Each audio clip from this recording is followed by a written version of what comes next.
J'ai rencontré mon invité de ce jour lors d'un séminaire pour des entrepreneurs de croissance que j'animais pour le campus des dirigeants. Et ce jour-là, je n'ai pas été long à repérer parmi les participants une entrepreneuse très engagée dans les échanges, hyper pertinente dans ses questions et ses interventions, très avide de capter de nouveaux outils, de nouvelles méthodes, comme si elle voulait faire feu de tout bois. J'ai compris aussi qu'il s'agissait d'une entrepreneuse qui visiblement n'a pas de temps à perdre. Le temps, voilà justement un sujet pour elle. Il faut que ça avance, le temps est compté. Comment faire efficace et économe en temps, en énergie, sans doute aussi en argent. Et puis je lui ai demandé, comme je le fais souvent, combien elle avait de collaborateurs. Elle m'a d'abord annoncé un chiffre, puis s'est reprise très vite pour en annoncer le double. Alors devant ma perplexité, elle a commencé à m'expliquer que chacun dans l'entreprise a son double ou son prolongement en intelligence artificielle, et c'est comme s'ils étaient 2 fois plus nombreux. Alors j'ai décidé de l'inviter sur ce podcast pour que nous découvrions, avec vous qui nous écoutez, comment une entreprise peut s'organiser concrètement dans un métier de service avec une moitié de collaborateurs salariés et une moitié de collaborateurs robots. Et avant, je vous invite à découvrir avec moi cette personne, bien réelle et bien vivante, je vous l'assure. Bonjour Églantine Orman. Bonjour Bruno. Écoute, merci d'avoir répondu à mon invitation. Tu es la fondatrice de C'est beau chez vous, plus simplement on dit CBCV. Tu as créé l'entreprise en 2019 pour réunir une passion que tu as, l'habitat, le goût pour l'aménagement, la décoration et la technologie. Je t'invite tout de suite à nous dire quelques mots de ton entreprise. Merci beaucoup Bruno pour cette très très belle introduction. Donc oui, j'ai créé l'entreprise C'est beau chez vous. Donc effectivement, on nous surnomme CBCV, c'est plus rapide et en même temps, j'aime bien ce petit surnom, on se l'est approprié. C'est un service d'aménagement intérieur clé en main. Donc, nous permettons à des investisseurs immobiliers, qu'ils soient bailleurs particuliers et ou surtout bailleurs professionnels de plus en plus, on leur permet d'aménager, donc de meubler, de décorer et d'équiper des logements qui sont destinés à faire de la location meublée. Donc tout notre parcours, tu l'as dit en introduction, j'ai une passion pour le digital et l'efficacité. L'intégralité de ce parcours se fait à distance, se fait via le digital, mais n'en perd pas moins son expérience humaine. Donc tout est processé pour que ça se fasse à distance et dans une parfaite efficacité, mais nous les accompagnons humainement dans ce parcours pour que qu'ils vivent une expérience enchantante, tout comme si on s'était rendu sur place, tout comme si on avait physiquement passé du temps avec eux. Mais comment tu peux coller au goût du client finalement ? Il y a plusieurs réponses. La première déjà, c'est que nous avons mis en place un catalogue donc de packs. Donc ce que nous commercialisons, ce sont des packs, donc des ensembles d'aménagement du T1 au T6 et puis après pour des plus grandes superficies si besoin en sur-mesure. Et ces packs qui vont regrouper des meubles, de la décoration et de la literie, de la vaisselle, des accessoires d'entretien, tous ces aménagements, nous les avons non seulement pensés pour donc des catégories de logements, mais également parmi 17 styles de décoration différents. Ah voilà, c'est ça. Des styles sur lesquels le client peut se déterminer. Des mois, ça sera plutôt style mer ou montagne, ou c'est ça Alors en fin de compte, on se rend compte et on essaye souvent justement d'accompagner le propriétaire pour qu'il comprenne que ce projet, il ne va pas y vivre, que c'est à destination d'un locataire. Et donc, nous avons tout un accompagnement sur justement leur faire comprendre que l'idée n'est pas que ce logement corresponde à leur goût, c'est mieux si c'est le cas, mais c'est plutôt de faire coïncider des objectifs de projet, des objectifs locatifs, notamment qui va y vivre, dans quelle localité on se trouve, est-ce que c'est de la location longue durée, courte durée, et c'est bien l'association de toutes ces préoccupations qui amènent au choix d'un style et non pas de choisir entre du bleu et du rouge, en fin de compte. Et donc le processus est très digitalisé. Vous ne rencontrez pas le client physiquement, ça se fait à distance, et lui-même n'a pas forcément besoin d'être sur place le jour de l'aménagement.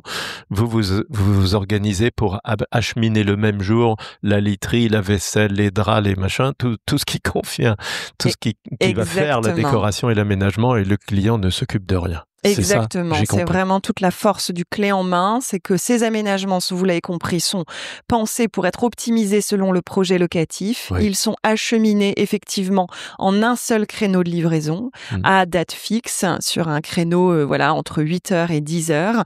Et effectivement, le propriétaire n'a pas besoin d'être présent, nous avons simplement besoin d'avoir accès au logement pour que les équipes d'installation réceptionnent toute la marchandise et l'installent dans le logement. OK. Ben merci pour cette présentation. Alors moi, ce qui m'intéresse, c'est ton parcours, Églantine, parce que je sais qu'avant de devenir entrepreneuse, tu avais commencé comme salariée dans une agence de pub, puis tu t'es fait débaucher par un client de cette agence, c'était l'équipe com de Leroy Merlin France, ce qui t'a fait découvrir à ce moment-là l'univers de la maison. Et ce qui me frappe, c'est que tu parles très positivement de l'entreprise, mais même si ça n'a pas duré très longtemps, alors pourquoi? Qu'est-ce qui s'est passé dans cette entreprise que tu as aimée et qu'ensuite tu as quitté? Alors, oui, Leroy Merlin donc m'a, en fin de compte engagée assez jeune. J'ai eu la possibilité de travailler sur des sujets passionnants. Travailler pour la communication d'une entreprise comme celle-ci, c'est passionnant. J'ai appris beaucoup de choses sur des plateaux photos, avec des agences, au contact de stylistes, de chefs de produits. Donc je me suis, beaucoup nourrie. Ma problématique a été que je me suis, rapidement, ennuyée, et c'est un gros mot, mais en tout cas, j'ai rapidement compris qu'il me faudrait plus. Mmh. Que cette mission, malgré toute la richesse de l'entreprise, je sentais que j'avais besoin d'avoir un poste à plus de tête, à plus de fonctions, que simplement la communication. Et là où je garde un souvenir incroyable, c'est que, en réalité, je pense que ils ont détecté chez moi des qualités entrepreneuriales avant que moi-même, je ne me pose la question. Et ils m'ont mis dans un parcours qui m'a permis de pouvoir le découvrir et le tester, puisqu'au bout de quelques années, mais seulement à peine 3 ans, ils m'ont proposé de rejoindre un parcours intrapreneurial. Mmh. Donc la possibilité de pouvoir créer une solution à l'intérieur de l'entreprise en restant salarié, mais en me mettant à temps plein sur le développement de cette solution. Et puis, ils y ont mis les moyens, puisqu'ils m'ont donné la possibilité, avec la cellule innovation, de partir quelques mois dans un incubateur de start-up à Paris. Mmh. Et là, une Toujours révélation. pour ce même projet? Toujours pour ce même Pour projet. approfondir ce projet-là. Exactement. Et là, une révélation s'est opérée chez moi. J'ai eu la sensation tout d'un coup, on dit toujours qu'on a un syndrome de l'imposteur quand on est entrepreneur. J'ai eu la sensation que moi, je me sentais imposteur en étant salarié. Ah, ça, c'est pas banal. Et le jour où ils m'ont donné la possibilité de découvrir une nouvelle façon de travailler, de rencontrer aussi des profils de personnes qui étaient différentes, des personnes qui étaient beaucoup plus dans la débrouille, qui étaient beaucoup plus dans l'exploration permanente, dans la remise en question, dans le et si et pourquoi pas en permanence, je me suis dit que j'avais enfin trouvé ma place. Ton monde. Mon monde. Et ta place. Oui. Alors, je ne savais pas le faire à l'époque. Donc, j'ai dû tout apprendre. Donc, mais c'était grisant, c'était énergisant pour moi.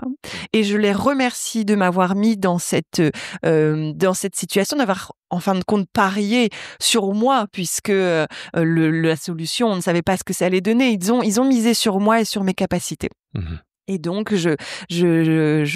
pour moi, ces années de salariat ont été un tremplin incroyable, et j'ai beaucoup de chance d'avoir eu une entreprise qui m'a permis de pouvoir faire ce tremplin. Ben, ça fait plaisir d'entendre un ancien salarié parler ainsi de son entreprise. Alors, tu m'as raconté aussi une histoire qui est assez intéressante, peut-être à partager rapidement, c'est que l'entreprise a créé un shadow codir et tu as été sollicité pour en faire partie. Alors, raconte-nous ce que c'était ce shadow codir et cette expérience que tu as vécue. Eh bien, c'était une initiative que je trouve sur le papier vraiment formidable, et surtout très très qui montrait preuve de grande humilité de la part des grands dirigeants d'ADO. Le constat était que lorsque ADO, c'est le groupe qui détient c'est le groupe auquel appartient Leroy Merlin. Effectivement, il y a beaucoup de synergie, et dans le cadre de mon projet intrapreneurial, j'ai été amenée à travailler beaucoup avec les équipes d'ADO, donc du groupe, et le comité de direction ADO, au moment où il y avait l'apparition de Mano Mano sur le marché, où on a vu ces entreprises full digital venir un peu chatouiller. À l'époque, ça n'était que chatouiller le business model des magasins de Leroy Merlin. Le comité de direction s'est dit, il va nous falloir nous entourer d'un mini comité de direction. Alors, on n'était pas un comité de direction, mais en tout cas de nous entourer de collaborateurs d'une trentaine d'années qui pourraient nous permettre de voir les signaux faibles, voir ce qu'on ne voit pas nous arriver, peut-être parce que tellement d'expertise et tellement d'expérience dans le métier qu'il y a des choses qu'on ne voit plus arriver. Et donc, ils se sont entourés de 10 collaborateurs internationaux. Donc, on était 2 par pays. 2 Russes, 2 Espagnols, 2 Italiens, 2 Français, etc. Et nous avions, donc ça a duré 1 an, pour mission de tester et de tester des solutions, mais aussi d'interagir avec eux. Ça pouvait être sur des opportunités business, mais aussi sur des nouvelles façons de piloter, de manager cette entreprise. Donc quel signe de reconnaissance, quelle preuve encore une fois de grande humilité, je trouve, et d'élégance que de dire. De dirigeants qui avaient plutôt 50 ans, 55 ans, 60 ans. Mais oui, et nous, on est arrivés là-dedans en se disant, mais qu'est-ce qu'on va pouvoir leur apprendre à eux? Et en fait, tu as l'impression que vous les avez nourris d'une certaine manière par oui, dans les deux vos sens. Interpellations. Moi, j'ai trouvé qu'on s'est nourri. Alors après, dans le fonctionnement, les choses sont parfois plus compliquées, donc je ne sais pas si ça a perduré, mais je pense que ça a fait du bien aux trentenaires et aux cinquantenaires. C'est que nous, on leur apportait une certaine fraîcheur, on venait un peu les bousculer parce qu'on avait une certaine insouciance, nous, et aussi peut-être une méconnaissance de toutes les difficultés de mise en œuvre. On est plus libre, peut-être, finalement. Exactement. C'était facile d'arriver en disant, et pourquoi pas? Le fameux et pourquoi pas, quand on ne porte pas politiquement, financièrement, toute la complexité d'une entreprise comme celle-ci, c'est facile d'arriver avec un et pourquoi pas. Et en même temps, c'est ce qu'ils attendaient de nous. Et à l'inverse, et là, je parle peut-être pour mon cas personnel, mais je pense, pour en avoir échangé avec mes compères de l'époque, c'est que nous, on a pu se rapprocher au plus près d'une strate managériale à laquelle on n'avait pas accès. Et regarder ces dirigeants, ces très grands dirigeants, moi, aujourd'hui encore dans ma posture de dirigeante, ils m'inspirent encore, je repense encore à eux. Alors en toute transparence, par imitation sur certaines choses, où je me souviens de façons de penser, de prendre des décisions ou de pas en prendre parfois, je trouve que c'était intéressant. Et puis en toute transparence aussi par opposition, en me disant, voilà, quand j'aurai mon entreprise, je n'aimerais pas que ça fonctionne comme ça, je n'aimerais pas que ça se passe comme ça. Magnifique. Alors, on va revenir à ton parcours d'entrepreneuse. Donc, on en est resté tout à l'heure à discuter alors que tu étais dans cet incubateur. L'entreprise que tu as créée n'est pas en lien avec ce projet qu'on t'avait confié en intra. Alors non, c'était quand même sur le sujet de l'aménagement intérieur, mais la solution était pour la résidence principale et pour aider à l'inspiration des clients. Et alors, pourquoi, du coup, tu as lâché ce projet-là pour sortir de Leroy Merlin? Il n'a pas abouti? Alors, il a continué quand même, je crois, 2 ans après mon départ, mais je crois qu'il était très fortement lié à moi et donc du coup, c'était compliqué après derrière de le redonner aux équipes qui n'avaient pas vécu son démarrage, qui n'avaient pas eu cette énergie entrepreneuriale. Donc après, il s'est éteint et peut-être aussi parce que finalement, il ne faisait plus autant sens pour l'entreprise. C'est un peu les limites de l'intrapreneuriat. On voit des choses comme ça, on a un peu l'illusion d'être entrepreneur, mais on reste quand même on est un chef de projet innovant. Voilà, on va le dire comme ça. Et c'est très bien. Et c'est très bien. Et je pense qu'effectivement, peut-être que c'est bien de pas se mentir sur ça, en se disant, on te donne la possibilité d'innover sur un projet en balayant un petit peu les contraintes autour de toi pour que tu puisses aller plus vite. Mais je compare avec ma vie d'aujourd'hui, je n'étais pas entrepreneur. Non. Ce n'est pas la même vie. Et puis pour une raison très simple, c'est que la prise de risque est essentielle dans un parcours entrepreneurial. Si vous ne prenez pas de risques, vous ne ressentez déjà pas les choses de la même manière, vous n'avez pas la même audace, vous n'avez pas la même pression. Et donc, voilà, exactement. Et donc, ça connaît ses limites, puisqu'au bout d'un moment, le sens se perd. Voilà. Donc, tu quittes Leroy Merlin, tu te retrouves du coup devant une page blanche pour ta suite professionnelle. Qu'est-ce qui s'est passé alors à ce moment-là?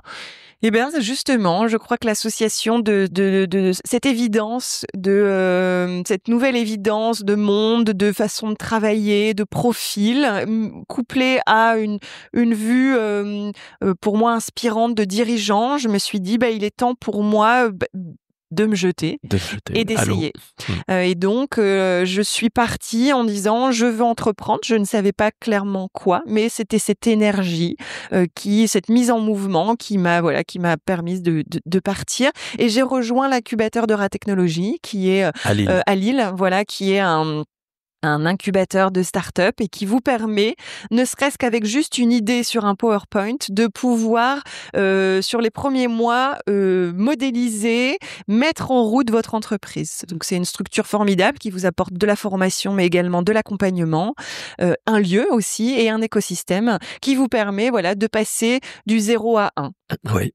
Et alors, l'idée de ton projet est arrivée. Tu as voulu combiner ta passion pour l'habitat avec les techs aussi, dans lesquels tu voyais plein de perspectives. Et du coup, ce projet de CBCV, C'est beau chez vous, est arrivé. Exactement. Voilà. C'était en 2019 que tu as démarré. C'est ça. Voilà. Et puis, c'était aussi pour moi une solution qui me ressemblait aussi beaucoup, qui allait aussi mettre en valeur des qualités très personnelles, qui sont vraiment l'association du beau et de l'efficace, effectivement du beau et de la rentabilité, c'était permettre une solution. Ces qualités que tu portes en toi. Non ? Oui, c'est ça. Mon goût pour la créativité, les choses très féminine au sens féminin-masculin, vous voyez. Et à côté de ça, un côté masculin très fort chez moi, c'est-à-dire dans la structure, dans l'efficacité, dans l'action, dans les processus. Et donc, cette combinaison du féminin-masculin est aujourd'hui le cœur de valeur de l'entreprise. Ah, magnifique. Alors, on va peut-être en venir à notre objet là de discussion. Quand tu m'as scotché, quand tu as hésité sur l'effectif de l'entreprise et entreprenant, et que tu m'as dit, non, on n'est pas ça, on est le double en fait. Et j'ai voulu investiguer. Et moi, ça me passionne que tu me racontes concrètement quel usage vous faites de l'intelligence artificielle. Et d'ailleurs, première question, c'est comment c'est arrivé ? C'était de la curiosité, tu t'es intéressé à ces outils-là de l'intelligence artificielle. Est-ce que c'est finalement que tu es plutôt surtout une travailleuse ou surtout une paresseuse ? Je ne sais pas. Qu'est-ce qui a fait que tu t'y es intéressé ? Sûrement les deux. En fin de compte, sûrement une grande travailleuse et sûrement une grande paresseuse. Alors, on s'y est intéressé très tôt quand OpenAI a sorti ChatGPT.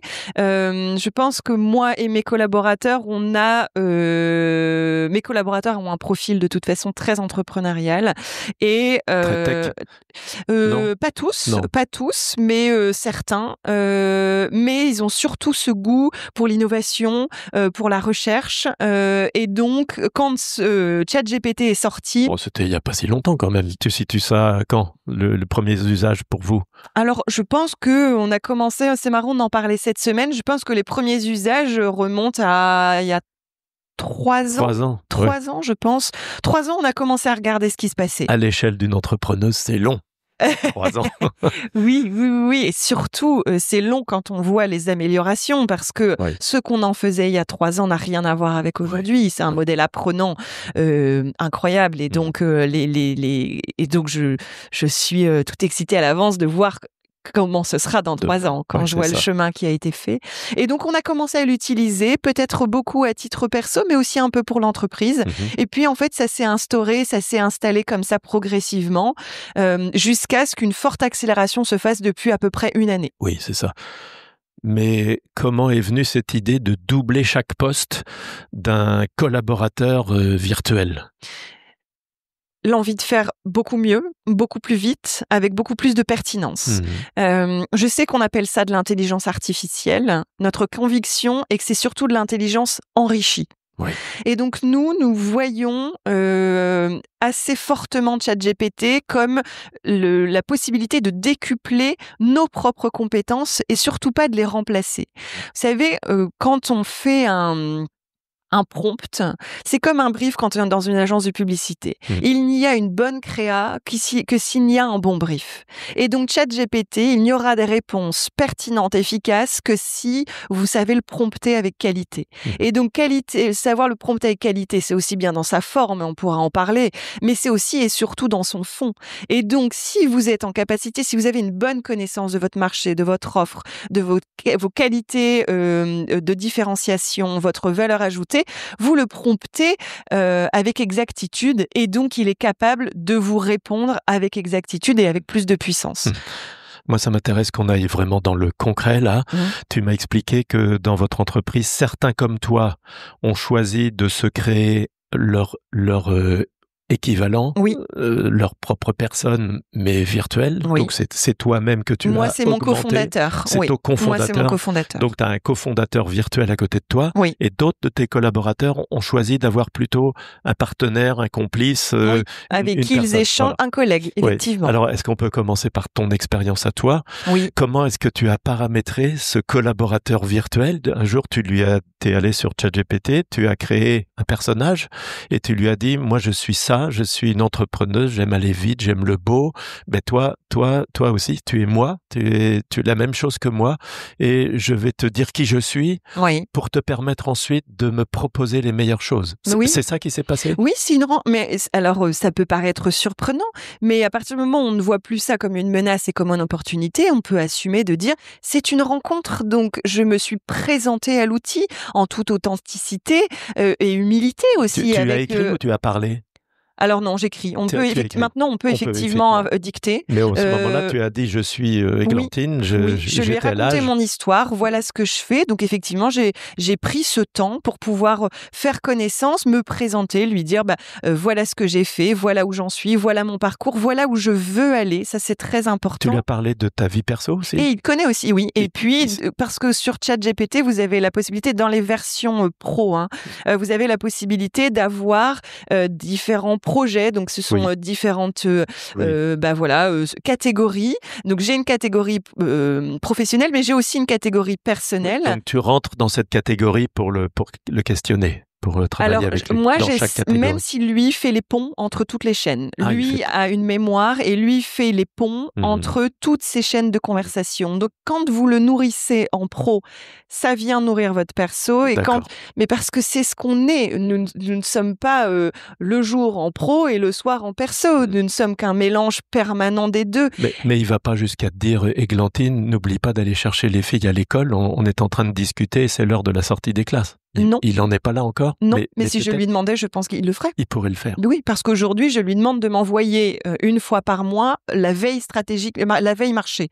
Je lui demande de m'envoyer une notification pour me faire une revue de presse de là où en est mon marché, là où en est mon secteur, où en est la réglementation.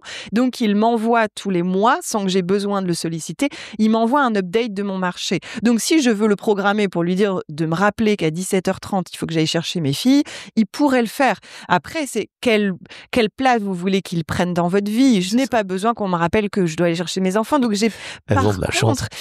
Par contre, j'ai besoin qu'ils challenge ma pensée. Oui, c'est ça. Et donc, à partir du moment où on n'a pas de difficultés, qu'on n'a pas de soucis à se faire challenger par une machine en se disant que, il y a vraiment des fois, ils vont vraiment avoir des réponses beaucoup plus pertinentes et beaucoup plus fortes que les vôtres. Oui. Et c'est OK. Et c'est une bonne nouvelle. Et à partir du moment où on ne le craint pas, ni dans son ego, on ne le voit pas comme une menace, je ne dis pas qu'il faut pas faire attention à certaines choses, à prendre avec précaution certaines données, peut-être etc. On pourra parler des pièges tout à l'heure, on va reporter ça bien sûr. Pour la suite. Mais à partir du moment où on le voit comme une vraie opportunité et qu'on accepte le jeu, de toute façon, je vais vous dire, on n'a pas le choix que d'accepter ce jeu et que d'accepter cette nouvelle donne. Donc autant en faire partie, autant être dans le game comme on dit, et autant en faire un allié. Parce que si c'est pas vous qui faites de cette intelligence votre allié, votre concurrence va le faire. Alors on a commencé à évoquer les usages que tu en fais toi personnellement, donc j'ai compris que tu interagissais avec lui parce que tu lui parles comme à un ami. C'est ton double, et il te renvoie de la réflexion approfondie, augmentée. Oui. J'ai entendu aussi que tu lui avais confié une tâche, c'est de te faire un bulletin de veille, Oui, de la veille stratégique. Ouais. Mais alors, là, on rentre dans une question clé quand même.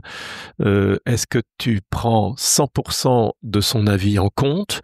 Est-ce que tu te mets parfois en alerte en disant il est en train de me raconter un truc, mais est-ce qu'il faut que j'aille vérifier?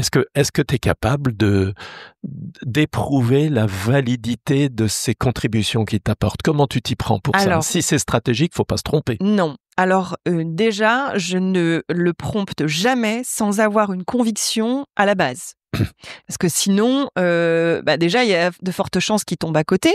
Ça reste quand même un outil. Il y a personne qui connaît mieux votre entreprise que vous-même. Oui. Donc moi, je n'arrive jamais en lui disant je dois adresser ce sujet, qu'est-ce que t'en penses? Je me pose déjà moi-même la question, je me forge déjà des convictions, Oui. je lui pose mes convictions. Je lui dis voilà comment moi j'interprète la situation et je ne lui dis pas dis-moi toi ce que t'en penses. Je le prompte en lui disant pose-moi les bonnes questions pour me permettre de cheminer dans cette réflexion. Donc jamais je ne lui demande de me pondre tout cru une réponse. Je lui demande de faire un effet miroir. N'oublions pas, c'est mon cofondateur. Je lui demande d'être un peu mon coach, je lui demande de faire presque de la maïotique avec moi. C'est-à-dire, je lui demande de m'aider à aboutir à ma stratégie. C'est pas lui qui détient la stratégie. Je détiens au fond de moi la stratégie. Je lui demande de m'aider à y parvenir pour structurer mes idées. Et oui, bien sûr qu'il amène des concepts, des petits pas de côté, des choses auxquelles je n'avais pas pensé.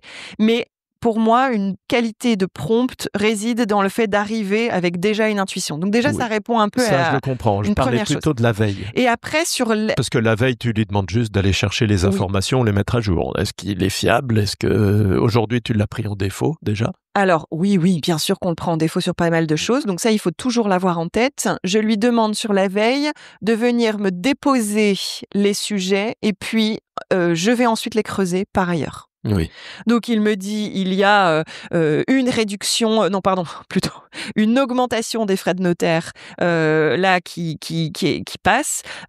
Ok, tu m'as donné l'information, maintenant je vais enquêter. D'accord. Certaines choses sont très importantes et peuvent avoir un réel impact sur notre business et donc méritent d'être creusées. Donc là, j'approfondis le sujet. Sinon, si c'est pas le cas, tu laisses tomber. Sinon, je reste en superficie. Oui. Voilà. Et alors, en préparant ce rendez-vous, tu m'as dit aussi que vous leur demandiez à vos associés et collaborateurs virtuels de vous aider à écrire vos process et que vous pouviez même leur demander de créer du code informatique. J'ai hâte que tu nous expliques ça. Effectivement, donc ChatGPT, vous pouvez aussi bien l'utiliser donc dans votre perso. Ça peut être, vous serez surpris de voir tout ce que vous pouvez faire avec lui. Amusez-vous. Après, il y a ce qu'on a abordé, c'est-à-dire une vraie aide dans la réflexion stratégique. Oui. Et puis après, c'est un vrai soutien opérationnel. Oui, et donc justement, là, c'est plus mon équipe qui l'utilise. C'est ça. Eux, voilà. Ils se sont mis des binômes comme des assistants à qui ils vont donner des consignes et demander de réaliser du travail, et l'assistant virtuel le fait. Très concrètement, ça peut être la reformulation de texte. Voilà, j'ai un email commercial à faire partir. Voilà l'objectif, voilà les grandes idées de ce que je souhaite faire passer. Peux-tu, s'il te plaît, me proposer une reformulation de texte avec toujours la façon, ce qu'on appelle le tone of voice, le ton de voix de l'entreprise que l'on a défini, etc.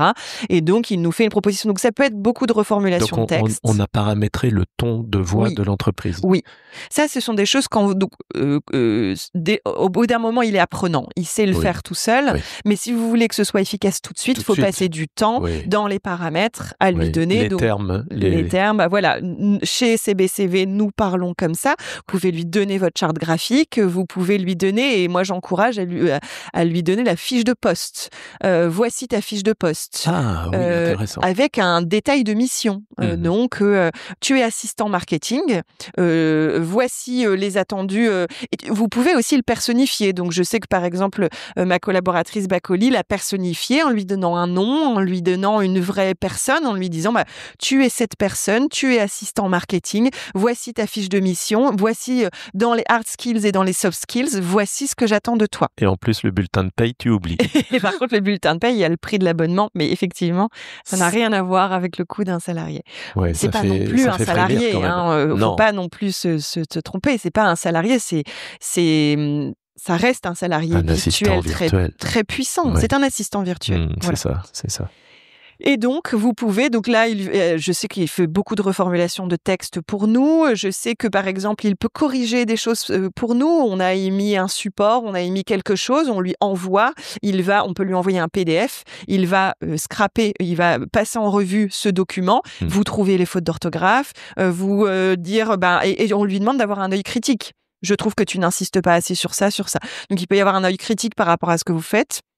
Effectivement, on lui demande aussi des choses très pratiques comme l'écriture de process. Voici aujourd'hui la façon dont on organise, par exemple, tout le tunnel logistique. Qu'en penses-tu? Peut-on optimiser ce point? Penses-tu à des outils? Comment est-ce que je peux brancher ces outils? Quels outils quel processus d'automatisation de tâches pouvons-nous mettre en place? Une fois qu'on a déterminé la stratégie et que ça va demander de rentrer dans du code, on va lui demander de nous proposer le code associé et on n'a plus qu'à le brancher et le mettre en place. Oh là là, c'est dingue.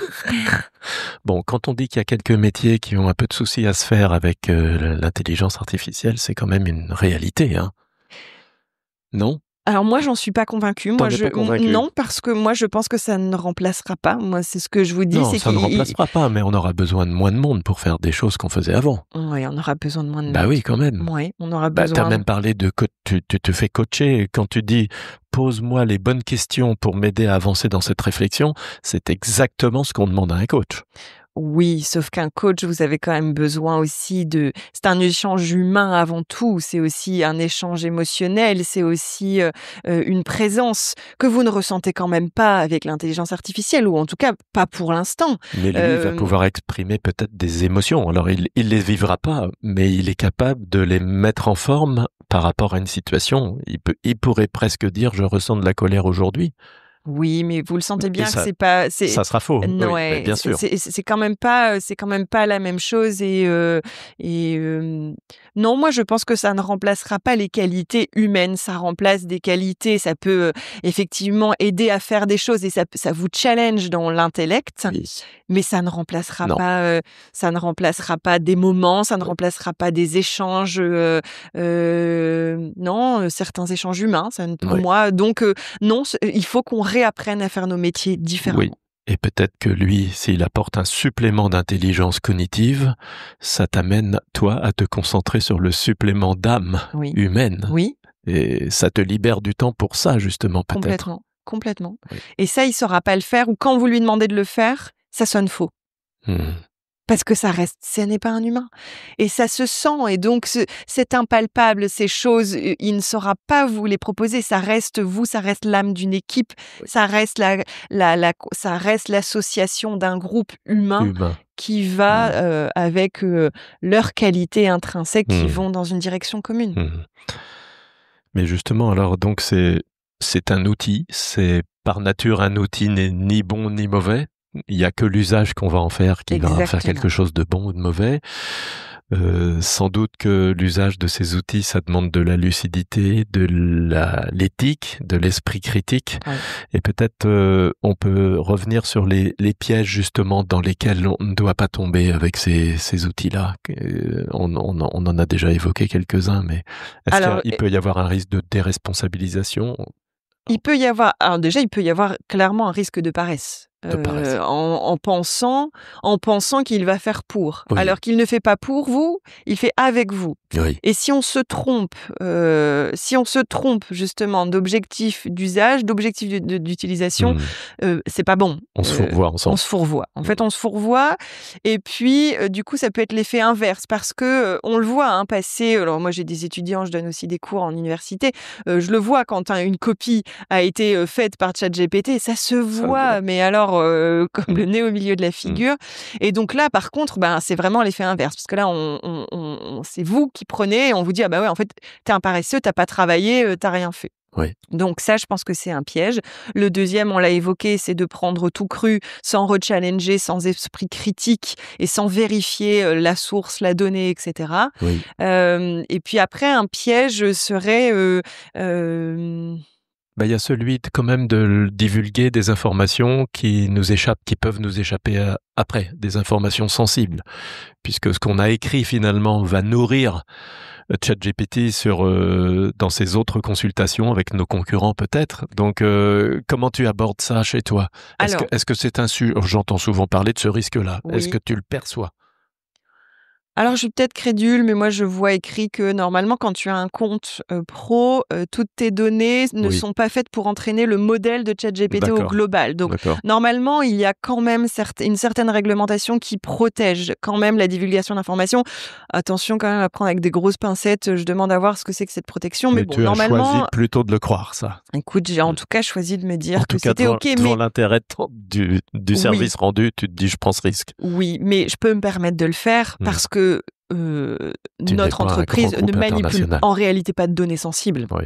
Je serais chercheur, je serais chercheuse en médecine, je serais sur du dépôt de brevets, je serais sur des choses qui sont de l'ordre de la propriété intellectuelle forte. Je pense qu'effectivement, je m'inquiéterais de la divulgation de ces données.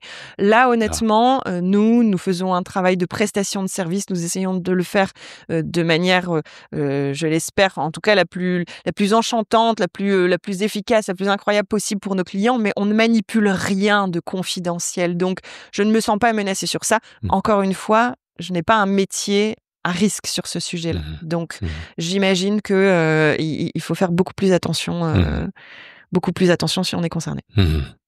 Tu veux rajouter autre chose sur ce sujet de l'IA avant qu'on passe à autre chose ? En fin de compte, je crois que j'ai pas la sensation d'amener quelque chose de révolutionnaire quand je te parle de tout ça, parce que moi, au quotidien, j'entends énormément de monde l'utiliser. Oui, c'est vrai. Et je pense qu'aujourd'hui, je ne saurais te sortir aucun chiffre. Il faudra demander à Chat, il saura te le sortir certainement. Quel est le pourcentage d'utilisation dans la population ? Je pense que beaucoup de monde l'utilise, mais on est encore à un stade où on n'ose pas dire qu'on utilise cette solution, soit par crainte, soit parce qu'on ne se sent pas encore suffisamment à l'aise avec l'outil, ou alors parce que ça viendrait remettre en cause certaines choses, ou parce qu'on refuse un peu ce qui est en train d'arriver et de s'imposer à nous. Et donc, beaucoup de personnes l'utilisent, mais ne revendiquent pas l'utiliser. Oui, et je pense que beaucoup l'utilisent de manière encore anecdotique et n'ont pas encore fait le grand plongeon comme tu l'as fait, au point de te créer ton double avec lequel tu interagis, ton ami que tu as paramétré, tu lui as dit qui tu étais. Donc ça, c'est quand même un pas qui est moins courant. Je suis d'accord avec toi, beaucoup l'utilisent, mais à ce point-là, moi, ça me frappe quand même. Oui, mais je pense que ça va s'installer. Mais ça va aller très vite. En fait, ça va aller très très vite et ça va s'installer. Surtout grâce à ce podcast. Non, mais j'ai 2 petites filles de 8 et 10 ans. Ouais. On en parle, je leur montre, je leur fais aussi prompter certaines choses parce que ça va être leur vie, parce que ça va être le monde de demain, et donc c'est aussi de notre devoir de l'accompagner et de bien accompagner aussi nos enfants dans la bonne utilisation de cet outil. Donc, ce que je souhaite rajouter, c'est que je pense qu'aujourd'hui, beaucoup de personnes l'utilisent, qu'il faut assumer son utilisation, et que, comme tout changement, il est mieux, comme tout changement qui de toute façon va s'imposer, il vaut mieux rentrer dans le game que de le refuser et d'en avoir une méfiance. Il vaut mieux en faire un allié qu'un ennemi, parce qu'on perdra. Donc, j'encourage à essayer de lever le plus possible les peurs, les rejets qu'on pourrait avoir face à cet outil qui va faire partie du monde de demain. On a parlé tout à l'heure du rapport au temps, qui sans doute joue beaucoup dans ta manière de faire, d'agir, etc. On peut s'y arrêter un petit peu, ce sujet-là. Qu'est-ce que tu cours après quoi, finalement, en essayant de gagner du temps ? De la liberté, en fin de compte. Ça, c'est très fondateur chez moi, et depuis toute petite. J'amusais beaucoup mes parents quand j'étais enfant, parce que et c'est rigolo parce qu'aujourd'hui, c'est comme ça que je fonctionne avec mes enfants. Moi, je rentrais de l'école le vendredi soir, je me remettais à 4h30, je faisais tous mes devoirs pour toute la semaine d'après, je pliais ça en 1 heure, et puis comme ça, je pouvais aller jouer. Et donc aujourd'hui, ça me définit toujours, c'est tout ce que je considère comme de l'ordre de la tâche, comme de l'ordre de la contrainte, de ce qu'il faut faire. Je suis l'opposé de la procrastination. Moi, il faut que ce soit fait rapidement, bien fait et que ça ne vienne plus prendre de part disponible de mon cerveau pour pouvoir me laisser la liberté et le choix de pouvoir faire ce que j'ai envie de faire. Oui, et parce que la procrastination pourrait te conduire à faire maintenant pour que ça soit fait, pour permettre de faire d'autres choses derrière. Alors, ça peut être intéressant ton attitude si c'est pour te permettre de te ressourcer. Est-ce que je peux me permettre de te demander comment tu te ressources? En faisant 10 000 choses. Alors voilà. En rajoutant. C'est ce que je pressentais. En rajoutant. Oui, mais c'est libérateur pour moi. C'est-à-dire qu'on n'a pas tous la même façon de se ressourcer et de se libérer. Certains, ça va être de se mettre au calme et de ralentir. Moi, ce qui m'anime et ce qui m'enrichit, c'est de pouvoir en faire plus et d'aller découvrir encore de nouvelles choses et encore et encore. Parce que sans ça, moi, je ne me repose pas. C'est ça qui, moi, me stimule, m'énergise en tout cas. T'en as pas vraiment besoin. De me reposer? Oui. Si, bien entendu. Ah oui, quand même. Si, bien entendu. Mais me reposer en prenant un livre qui me permet de découvrir un nouveau sujet. Ouais. Il y a une forme d'avidité quand même. Oui. Et donc, c'est vrai que tous ces outils et cette façon de faire me permet de rapidement plier ce qui ne me nourrit plus suffisamment intellectuellement. Tout ce qui n'a pas de valeur ajoutée pour toi. Tout ce qui n'a pas de valeur, tout ce qui n'apporte pas son lot de nouveautés ou doit être fait rapidement. Et donc, je dois rapidement me dégager ce temps pour partir à la découverte des gens, des choses, des situations, des apprentissages, du monde. Mais c'est exigeant parce que parfois, pour gagner du temps, il faut accepter d'en perdre un peu pour préparer des choses, pour les structurer, pour en gagner derrière. Je ne vais pas vous dire que prompter ChatGPT ne prend pas de temps. Oui, c'est ça. C'est faux et c'est nécessaire de prendre ce temps. C'est ça. Alors, j'avais envie de parler aussi avec toi de l'entrepreneuriat au féminin, même si j'ai l'impression que c'est de moins en moins un sujet dont on parle, parce que ça paraît quand tu parles de ton métier d'entrepreneur, c'est tellement naturel. Chez toi, c'est ta nature profonde, donc je me dis, il n'y a même pas de sujet, mais je sais quand même que tu t'es engagé sur ce sujet-là. Quel est le sens de Oui, auprès de Réseau Entreprendre ton engagement, qui a cette cause aussi dans sa vision, qui est importante. Pourquoi ça te paraît encore important C'est encore un sujet tout de même. Pourquoi? C'est encore un sujet quand on voit le nombre de financements qui sont accordés, le nombre d'entrepreneurs solo-entrepreneurs ou même à la limite cofondatrices. Il y a quand même, et alors dans la tech d'autant plus, il y a quand même radicalement moins de femmes. C'est toujours un sujet parce qu'il y a toujours un sujet, je pense, de grande pudeur. Bien entendu que c'est pas un sujet de compétence, mais il y a toujours un sujet de grande pudeur sur la question. Il y a quand même un sujet d'audace qui est toujours, il y a une libération à faire sur l'audace entrepreneuriale féminine. Et là, il y a encore du travail à faire. Et comment on peut s'y prendre ? Alors on essaye, nous, d'essayer donc non seulement d'aborder ce qui inhibe cette audace, donc d'essayer de prendre point par point les croyances limitantes, les plafonds de verre qui peuvent exister. On essaye de les triturer, de les challenger un petit peu. Après, on essaye de mettre en place des rôles modèles. On essaye de montrer via le storytelling des personnalités féminines qui ont réussi ou pas d'ailleurs, mais qui ont conduit un chemin entrepreneurial. Ça passe par là.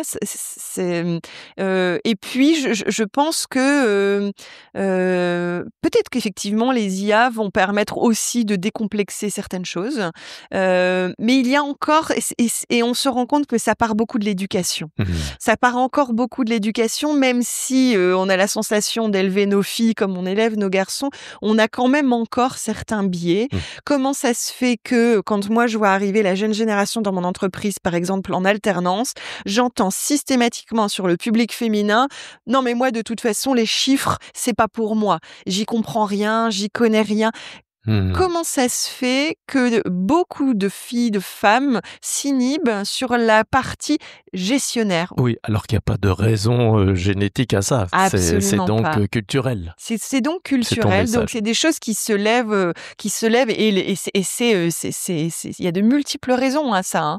Mais il y a encore une inhibition sur, non pas la faculté d'avoir des idées et d'être créative, mais il y a des inhibitions sur leur capacité à savoir gérer administrativement, financièrement, une entreprise. Alors qu'il n'y a aucune raison et que moi je dis toujours, ah non mais je suis pas du tout une cador des maths quoi. Je sais gérer une entreprise, en fonction le fonctionnement économique d'une entreprise n'est pas si compliqué que ça. Il faut accepter de mettre les mains dedans. Alors oui, effectivement, il y a quelques tableaux Excel, il y a quelques chiffres à comprendre, mais quand on fait après parler les chiffres, tout d'un coup, ils prennent une autre couleur, ils prennent une autre importance. Donc, il y a un passage à opérer. Donc voilà, il faut libérer l'audace entrepreneuriale féminine. Voilà un beau message pour celles qui nous écoutent. Alors, elles peuvent t'appeler s'ils veulent si elles veulent en parler. Oui. Voilà. Pour terminer, Églantine, je voulais te demander si tu avais des héros, c'est-à-dire des personnes vivantes ou décédées depuis longtemps, qui sont des sources d'inspiration pour toi. Je ne crois pas. Non, j'ai pas la sensation d'avoir de mettre mon admiration ou mon inspiration sur une seule personne. J'aime énormément rencontrer de monde, de gens. N'importe qui en fait peut m'inspirer. Je crois qu'en général, j'arrive pas à admirer une personne dans son entièreté. Je prends chez les gens que je rencontre des choses que j'admire et des choses qui m'inspirent. Mais je n'ai pas le culte. D'accord. Je ne cultive pas de culte de personne. Je prends et je fais l'éponge sur tout ce qui m'entoure. Mais peut-être que ton double virtuel, pour lui, tu es son héroïne. Parce qu'il te voit vivre, il te dit, mais elle est ouf celle-là. Elle a une vitalité. Tu dois l'épater. Elle me prompte d'une manière incroyable. Je comprends tout ce qu'elle me dit. Je pense que tu es sa Écoute, son je héroïne. ris parce que je crois que c'est ce week-end, après lui avoir demandé 150 000 choses pendant le week-end. Je crois que j'ai eu un commentaire à la fin en me disant « Écoute, ce week-end, tu as quand même couru tant de kilomètres, fait ce travaux, fait ça. » Il t'a félicité. Et alors, il m'a félicité et puis il m'a dit « Que penses-tu de regarder un film ce soir ?» Excellent. J'ai ri, je me suis dit qu'il avait quand même un œil critique. Il te connaît bien quand même. Il avait quand même un œil critique, c'est amusant. Excellent. Ouais. Églantine, c'est l'heure de terminer cet entretien. Moi, j'ai adoré t'écouter et on pourrait continuer encore des heures. Alors, on va peut-être donner les coordonnées de CBCV parce que parmi ceux qui nous écoutent, il y a sans doute des particuliers qui sont investisseurs dans l'immobilier ou même, et parce que j'en connais, des investisseurs, des bailleurs sociaux qui ont des grands projets à finalement habiter. Oui. Et donc, comment on fait pour connaître CBCV? C'est beau chez vous. Rendez-vous sur notre site www.cestbeauchezvous.com. Il y a toutes les capacités de contact, numéro de téléphone, email, le formulaire. Suivez-nous sur les réseaux sociaux puisque on donne l'actualité immobilière et quelques tips sur l'aménagement et l'optimisation de la rentabilité locative. Ouais. Et puis, vous pouvez me trouver sur LinkedIn génial. Avec plaisir. Alors, merci Églantine. Merci le campus des dirigeants, c'est une communauté apprenante et donc on apprend les uns des autres. Merci de nous avoir partagé cette expérience, même si beaucoup sont déjà embarqués dans l'usage de l'intelligence artificielle, mais ta conception me semblait vraiment digne d'intérêt d'être partagée ce matin. Merci à toi. Merci beaucoup Bruno. À bientôt. Au revoir.